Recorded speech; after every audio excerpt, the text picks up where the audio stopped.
பேரவைத் தலைவர் அவர்களே, நேற்று என்னுடைய முன்னாள் அமைச்சர் பேசும்போது சொன்னார், கடந்த 5 வருடங்களாக தினமும் டென்ஷன் எங்களுக்கு என்று.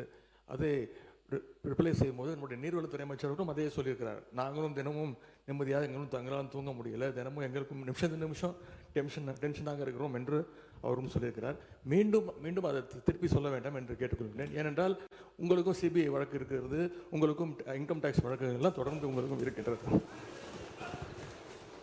மாண்புமிகு எதிர்க்கட்சி தலைவர் அவர்களுக்கு நான் தெரிவித்துக் கொள்வதெல்லாம், சிபிஐ வழக்கு இருக்குதுன்றதெல்லாம் கரெக்டு தான்.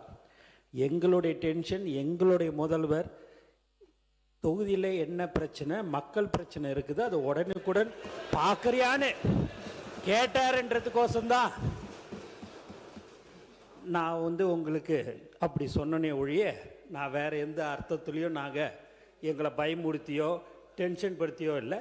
அவர் முதல்லாம் பார்த்திங்கன்னா எங்கள் சட்டமன்ற உறுப்பினர்லாம் எப்போ எங்களுடைய தலைவர் பேசுவார்னு நினச்சிருந்தாங்க. இப்போ ஃபோன் வந்தாலே பயம் இருக்குது. ஏதாவது தொகுதியில் ஒரு சின்ன விஷயமா இருந்தால் கூட அதை ஏன் உடனே செய்யலைன்னு கேட்கக்கூடியவர் தான் எங்கள் முதல்வர் என்பதை தெரிவிச்சு. உட்காருங்க. மாண்பு எதிர்க்கட்சி தலைவர் சொல்லி முடிச்சிடும். நீங்கள் சொல்லுங்கள், உங்கள் கருத்தை சொல்லுங்கள்.